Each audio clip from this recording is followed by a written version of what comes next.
Shalom dan salam jumpa kembali dalam acara Renungan dan Doa untuk edisi Sabtu 25 Februari 2023. Tidak terasa sudah sampai di penghujung bulan Februari. Saudara-saudara dan sahabat-sahabat Renungan dan Doa, sebelum kita mendengar firman Tuhan, mari berdoa. Tuhan, kami bersyukur atas kasih karunia yang Engkau terus anugerahkan bagi kami. Kami kembali mau membaca dan merenungkan firman-Mu. Tuhan, berkatilah. Berkati seluruh jemaat yang selalu mengikuti renungan dan doa ini. Begitu pula dengan sahabat-sahabat renungan dan doa. Roh Kudus, mampukan kami untuk memahami firman-Mu dan memeliharanya dalam kehidupan kami. Ampuni dosa kami dan berfirmanlah ya Tuhan. Kami telah siap mendengar. Di dalam nama Tuhan Yesus Kristus kami berdoa. Amin. Bacaan hari ini dari kitab Mazmur 51 ayatnya yang ke-9 sampai 15. Firman Tuhan berbunyi, "Bersihkanlah aku daripada dosaku dengan hisop, maka aku menjadi tahir. Basuhlah aku, maka aku menjadi lebih putih dari salju. Biarlah aku mendengar kegirangan dan sukacita. Biarlah tulang yang Kau remukan bersorak-sorak kembali. Sembunyikanlah wajah-Mu terhadap dosaku. Hapuskanlah segala kesalahanku. Jadikanlah hatiku tahir ya Allah. Dan perbaharuilah batinku dengan roh yang teguh. Janganlah membuang aku dari hadapan-Mu, dan janganlah mengambil roh-Mu yang kudus daripadaku. Bangkitkanlah kembali padaku kegirangan karena selamat yang daripada-Mu, dan lengkapilah aku dengan roh yang rela. Maka aku akan mengajarkan jalan-Mu kepada orang-orang yang melakukan pelanggaran, supaya orang-orang berdosa berbalik kepadamu. Amin." Demikian firman Tuhan. Bapak, Ibu, saudara-saudara yang dikasihi Tuhan, saya memberi judul renungan, "Basuhlah aku." Saudara-saudara yang dikasihi Tuhan, lanjutan renungan kemarin soal pengakuan dosa dari Daud. Ia sangat tertekan mengingat dosa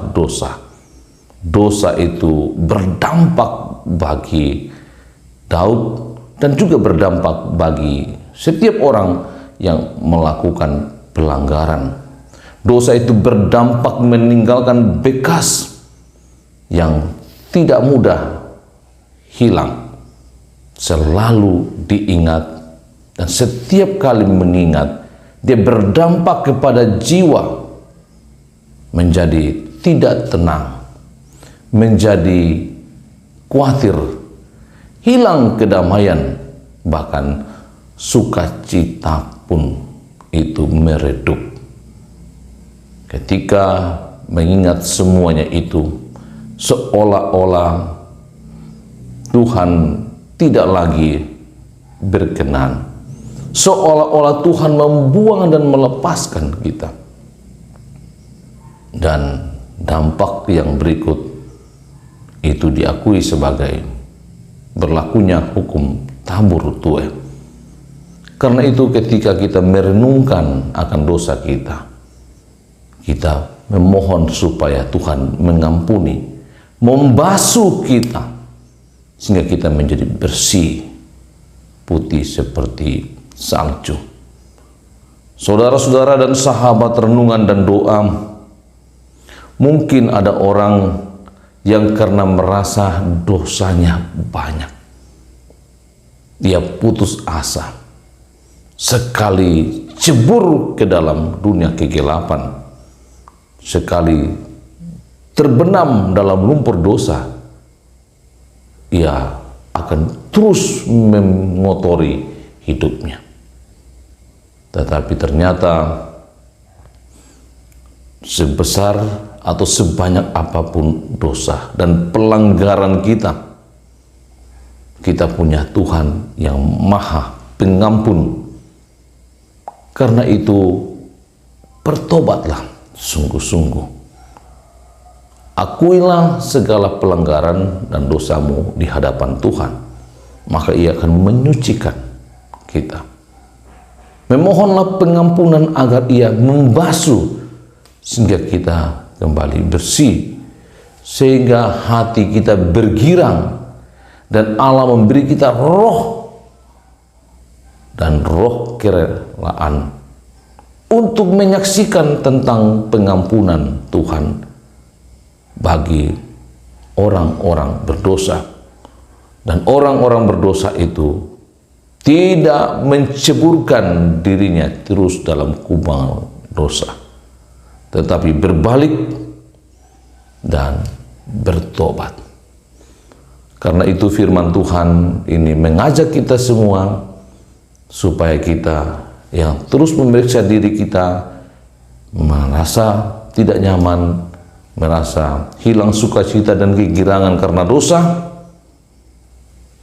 mohonlah pengampunan. Tuhan, basuhlah dosaku. Ayat Alkitab yang mengingatkan kita tentang bagaimana Dia yang oleh karena kasih karunia itu, Ia menghapus dosa kita. Efesus 1 ayat 7 berbunyi, sebab di dalam Dia dan oleh darahnya kita beroleh penebusan, yaitu pengampunan dosa menurut kekayaan kasih karunia-Nya. Karena begitu besar kasih Allah akan dunia ini, Ia telah mengutus putra tunggalnya, supaya setiap orang yang percaya kepadanya tidak binasa, melainkan beroleh hidup yang kekal. Mohonlah Tuhan membasuh dosa kita, dan Ia mengampuni kita dan membersihkan kita dari dosa kita. Amin. Mari berdoa.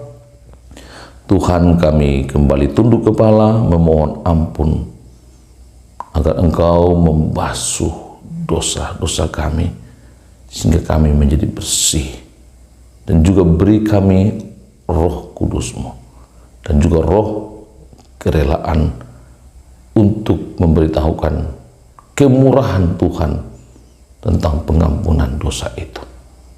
Berkati sahabat dan jemaat renungan dan doa, sehingga terus mengalami kasih sayang Tuhan, berkat dan pemeliharaan Tuhan dalam keluarga, dalam usaha, dalam pekerjaan, dan juga dalam pendidikan. Kami bersyukur oleh kasih sayang Tuhan, Dahlia, keluarga dari Bapak Misi di sektor 1 telah menjalani operasi. Begitu juga William telah menjalani operasi polip dan telah berada dalam ruang perawatan.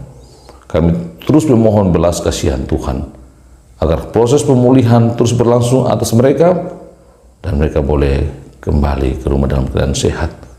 Juga berdoa untuk Nyonya Yohanes Sapan dalam pemulihan, tinggal di blok 10. Tuhan menolongnya dan memulihkannya. Engkau terus memberkati jemaat dalam kegiatan-kegiatan jemaat, pelayanan-pelayanan. Biarlah semua itu kami boleh lakukan untuk hormat dan kemuliaan Tuhan. Bapa di surga, tuntun dan lindungi kami sepanjang hari ini, terlebih dalam persiapan-persiapan untuk memastikan seluruh kesiapan pelayanan ibadah hari Minggu. Biarlah semua itu dipastikan baik dan jemaat boleh menikmati persekutuan untuk hormat dan kemuliaan di Minggu Prapaskah yang pertama. Ampuni dosa kami Tuhan, dalam nama Tuhan Yesus Kristus kami berdoa. Amin. Demikian renungan dan doa hari ini. Tetap semangat, khususnya untuk William, anak dari Bapak Peter Kendek, dan juga Ibu Dahlia, keluarga dari Bapak Misi yang telah menjalani operasi. Tuhan akan menolong selalu dan akan menolong kita semua. Tuhan Yesus sayang kita semua.